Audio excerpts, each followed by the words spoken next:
Beyond the Bell, Bloomberg's comprehensive cross-platform coverage of the U.S. market close starts right now.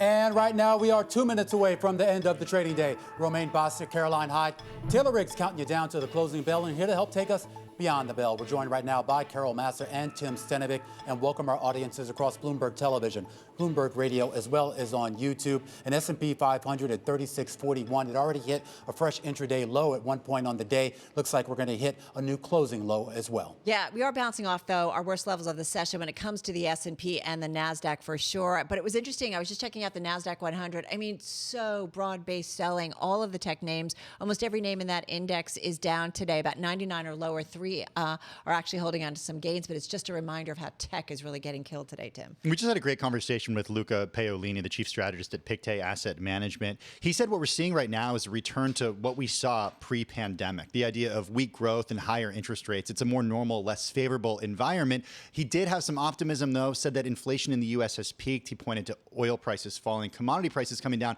but not fast enough for central banks to actually pause the tightening cycle. We've been having some really interesting conversations here about some of the stresses, and I don't want to highlight panic or mass illiquidity, Caroline, but we've been hearing a little bit in the Treasury market, some stress, a little bit in the LBO market, as we've been mentioning some of those credit deals. So it's not showing up in just that broad gauge of high yield spreads, but you've been looking underneath the surface as well. There are pockets of some small stresses in this market. Yeah, a few dislocations, but this is what financial conditions getting tighter looks like. This is arguably what the Federal Reserve has to push through. Yeah, well, you talk to some of the banks that are now sitting on $4 billion in debt from that Brightspeed deal. We saw Tellurian pull its, and of course, all the drama surrounding Citrix here. So some stress is out there, at least for some individual names. As far as the broad market stress, you're looking at a Dow Jones Industrial Average. It's going to finish the day lower by about 1.5%.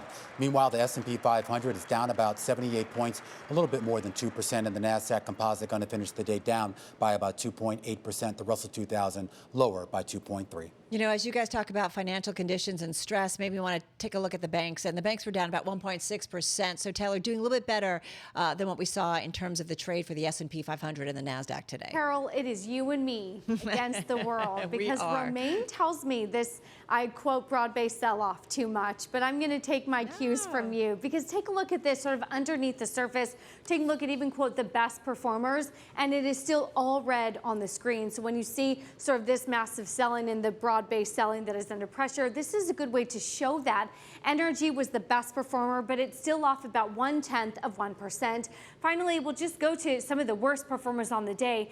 Pretty unreal when you think about real estate, utilities, those were off anywhere from 3 to 4%, really the rate sensitive parts of this market. Technology as well, and some of those auto and component index, you're off 4 to even 7% on the day. All right, can we really trust somebody who wears Crocs? I'm just going to put that out there. Thank for you, Romaine. Carol. You're very welcome. What did I miss? Who's talking Crocs? We blondes got to stick together. All right, let's get to Dxc Technology. It's one of the gainers in today's session. It was up as much as 12.6%, finishing the day with about a 2.5% gain. Top in the S&P 500, trading halting earlier today. Stock jumping on report of a $45 per share takeover offer. I should point out that earlier this month, Bloomberg News did report that this company was working with advisors after receiving takeover interest. So that we were keeping an eye on. Occidental Petroleum, also a gainer, up more than 1% in today's session, top in the S&P 500. Did you see the news late yesterday? Berkshire Hathaway buying nearly 6 million shares between September 26th and September 28th. And, Romaine, they now have about 21% of the oil producer. Yeah, a lot of people are focused trying to figure out exactly what they're trying to do there, whether there's a takeover in store or not. Meanwhile, we do want to turn back to some earnings. Micron, the chip maker, crossing the wire right now. Shares down about 6% here in after-hours trading. The headline number here on their fiscal 4Q numbers, 145. That's a beat versus 137, which is what the street was looking for. The cash flow from operations pretty much coming in relatively in line at about $3.78 billion. Here's your forecast going forward here for the fiscal first quarter adjusted revenue. They're looking at guidance of $4 to $4.5 billion. $4 to $4.5 billion. The street on average was looking for $6 billion. That's a huge miss here for Micron, even on the back of the fact that they'd actually warned back in August that sales might be slowing.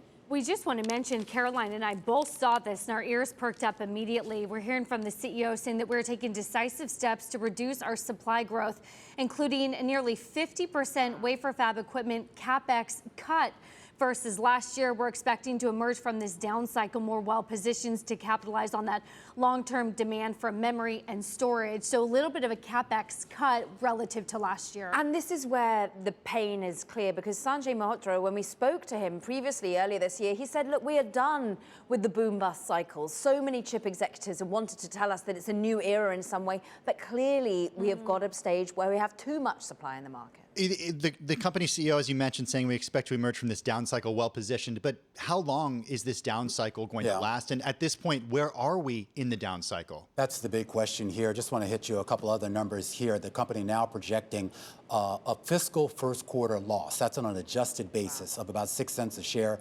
The range is 6 cents to 14 cents a share. So a loss of 6 cents to profit of 14 cents. That's the range that they're giving here for the fiscal first quarter. The street was looking for profit of 87 cents. So no matter whether they hit the top end of that range or the bottom end of that range, it's well below what the street had priced into this stock. The company also saying that their gross margin in the most recent quarter held at about 40%, but they expect it to slip to 24 to 28% in the first quarter. All right, let's just remind everybody, especially for those folks on radio, that the stock is down about 2%, but off its lows post that earnings news. And this takes me back to some of the news that we've gotten and some concerns about Apple, maybe, reining in some of their production plans. Keep in mind that Micron Technology, Apple's a customer and a big one. And so it all is connected. And that's why when someone like Apple makes some news, you have to think about the whole supply chain. Yeah, and thinking about the broader conversation when it comes to chips, the SOX, this Philadelphia Semiconductor Index, has been getting hammered lately. Just this week hitting another 52-week low and indeed falling to levels last seen in more than a year ago. So the concern is, of course, weakening demand for all parts of the chip industry. At the same time, though, you still hear from, companies like Ford that are waiting for certain types of chips. So the story is pretty complicated. And I just want to point out, too, just to Carol's point about the supply, we do know Apple is obviously a big customer of theirs. But, of course, it's also really just a lot of those computer makers, the Dells and the Lenovo's of the world. Yep. And remember, everybody was buying computers during the pandemic because they needed them to work from home. And I wonder if that's now weighing on this company in a way that maybe they hadn't telegraphed before. Well, and RBI. Oh, no, I'm sorry. Go. RBI analysts had certainly forecast that, saying that they were looking for some memory weakness, particularly within the PC market, as well as consumers were either tapped out or pausing on some of the inflationary environments as well when you think about demand for these products. I don't want to make too much of this, but it is interesting that in the midst of a 50% cut in that CapEx, Caroline, they're touting the strong balance sheet and the record $2.9 billion in terms of return to shareholders. So really sort of tiptoeing that line between returning cash to shareholders versus maybe cutting back on some of that CapEx. Interesting as to whether they know anything about the dollar. In the earnings call a little bit later, this is a global company, of course, that actually produces abroad as well, and so how much that actually ends up benefiting to a certain degree. But really, this is a company that's torn by wanting to pivot into new areas of growth, new areas of needing to see memory, saying this was just a step change that would weather any sort of down cycle, but clearly they are at the behest of the overall microeconomic and macroeconomic environment. Yeah, and I'm glad you went there, and I want to go back to what Romaine said. I mean, this is where we have to figure out, is this a result of, again, the economy continuing to shift coming out of the pandemic, right? And different players that won big time that are not anymore. It's an adjustment. And how much has to do with the bigger, broader macroeconomic environment of growth slowing down? And this is the tricky part for companies and for us, and we as investors, everybody as investors, to try to figure out what the real story is. Yeah, and I mean, look, and you have to put this in the context, too, of all the warnings that we've gotten from companies saying that they're either scaling back, trying to control their costs, or in some cases being a little bit more proactive and just throwing a lot of people out the door. We talked a lot about Meta Platforms a little bit earlier in the day on the back of that Q&A with Mark Zuckerberg, the idea that they are planning to basically to be a smaller company. And I was just looking at some of the data at the closing bell here.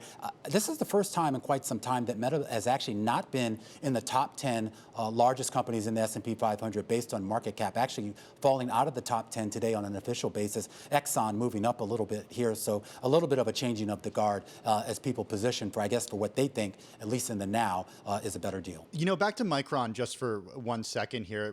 Looking through this release makes me think of a comment that Caroline made early on in our broadcast today about this is actually what the Fed wants to see, the idea of financial conditions tightening. When you raise interest rates, you do see a pullback on CapEx because, it gets more expensive to do these things. We are seeing financial conditions tightening, and it's happening in real time.